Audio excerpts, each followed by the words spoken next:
show, I was going to cook a bunch of desserts and also give a couple history lessons. But for some reason my garbage disposal is broken, so if you'll just give me 1 second to fix it. How do I fix it? 1 second. Oh my God! Turn it off! Turn it off! Turn it off, everyone! It's off. It's off. That scared me. I thought my hand was being chopped off. I'm sorry. I was just trying to make some milkshakes for the show while you were busy fixing the disposal. Are you okay? Yes, it's okay. It just surprised me. It's okay. But relax. Relax. I'm good. But look on the bright side. Look on the bright side. You know that history lesson you were going to teach for all our people about World War I and all those other events? Yeah. This actually serves as a great transition because, you know, all the people in World War I were really surprised by the war and they got really angry at the people who started it.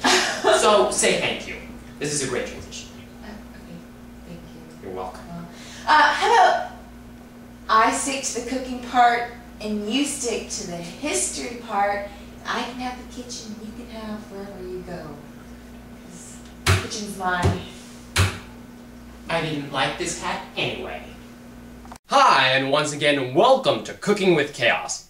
While we're here in my natural environment, away from all of the distractions, we can go ahead and take this opportunity to delve into the more historical properties of this presentation. We'll be taking a look at 5 events, the first of which is World War I. Now, World War I didn't just happen out of the blue. There were a series of events which included the Spanish-American War, the taking of Panama, the Philippine Conquest, and the Great White Fleet, combined with the industrial prestige and propaganda of the United States government, cultivated a high war fever in the minds of the American people. And on that fateful day when the Lusitania was sunk, the American people were ready to. The resulting conflict, which became known as World War I, resulted in the deaths of over 15 million people. As we move forward and we throw more of these numbers at you, it is important to remember never to dehumanize them. While the death of a single person is tragic and shocking, the ripple effect that it has on their loved ones they leave behind in their community can be catastrophic. This combined and times by millions is devastating on a society. In fact, the devastation was so great on the American society that a generation gap started to form. In essence, the young people started questioning the traditional values and authorities. This shoved them down a slippery slope of pessimism, which was expressed in forms such as expressionism and psychology as promoted by Sigmund Freud. Once a society has entered the slippery slope of pessimism, it is incredibly easy for them to fall into decay. It was in this era that the American society went off to our second event. We're back in the kitchen, and our next dish is from the 1930s. In fact, it was quite popular. It was nothing. It was empty. It was the outcome of the Great Depression. World War I dealt an incredible blow to American society.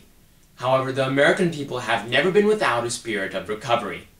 And so in the years that followed, the stock market grew, industry boomed, and the housing market exploded, all creating a period that became known as the Roaring Twenties.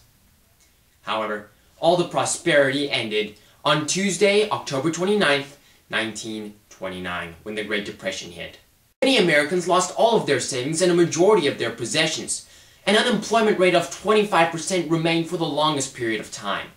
Hunger and squatter camps became rampant, and the mindset of the American people plummeted. Along came FDR, and offered the American people one hope: big government. And because the American people had started to abandon their traditional values, they were ready to accept this new savior. Even though America had started to, quote-unquote, recover, the damage had already been done, and we had slipped a little further down the slope of pessimism.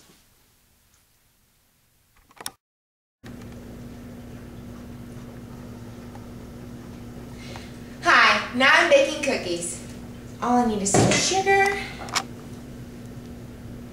There's no sugar. Can you imagine sugarless cookies, eggless cakes, and meatless meals because of war rationing?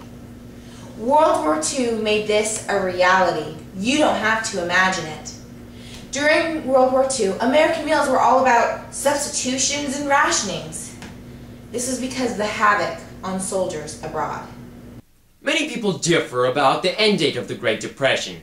However, many make the case that it ended with the advent of World War II. Reliable polls indicate that 88% of all Americans were opposed to the country getting involved in the European skirmish. However, it's interesting to note that Winston Churchill wrote to President Roosevelt, quote, "I am half American and a natural person to work with you.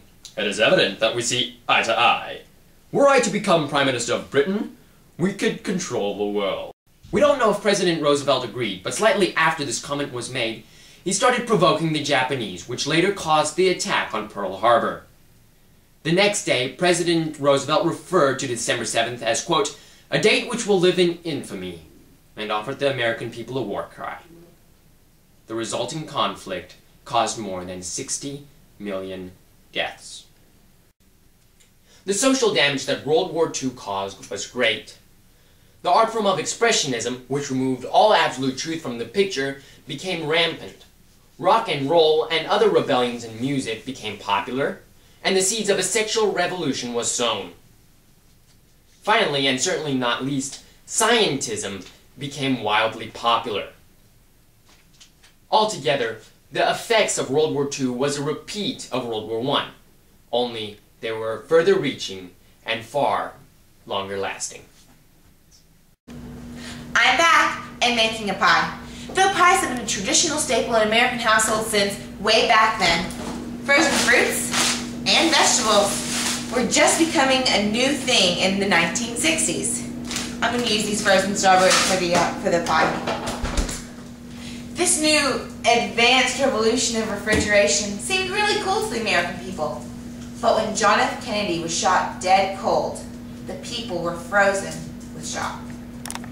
After the tragic events of the first half of the 20th century, the American people were eager to build an air of romanticism around anything that they could grab.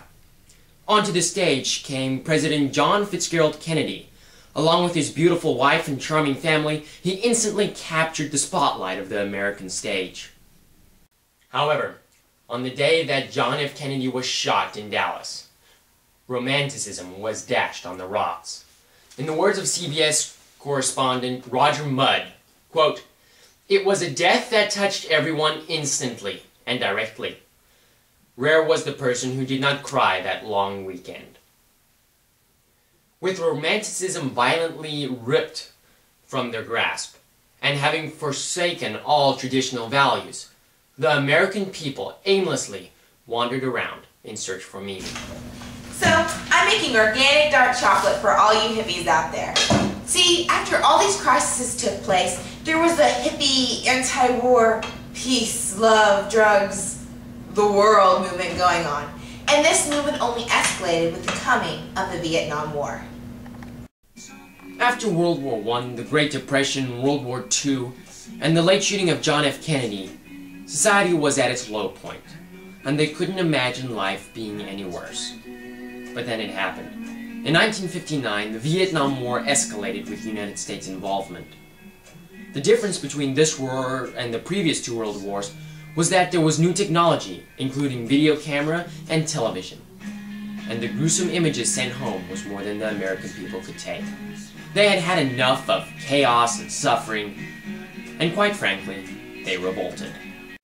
The culture rebelled in two areas. The first was against the government. Massive anti-war protests were staged. Many shredded their draft cards, and many others committed civil disobedience. But the second and most important area of rebellion was against traditional Judeo-Christian values. The hippies personified this new movement, and music from the Beatles and others just like them served as the inspiration for the New Age. The hippies became the New Agers and used drugs as a means to escape reality and all their problems. Sexual permissiveness became rampant, and even became the norm. Man's search for meaning had rock bottomed. So all these crises were just one bad ingredient after another, with half-baked solutions and overused excuses. This mix of misery was, is, and continues to be sugar-coated with propaganda and served on a silver platter to the American people. But on the inside,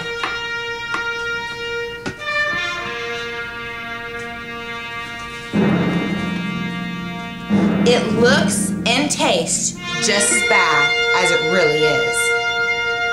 And there is nothing sweet about it. Alexis! Ruan? I'm depressed. I've been talking about catastrophes all day long. It's ridiculous. I'm going on a 2-year vacation. Ooh, okay. Want a piece? Yes, you, gross. No. I don't want a piece. I don't mean to insult your baking skills, but that's disgusting. And yeah, and no. That is exactly what the American people should say.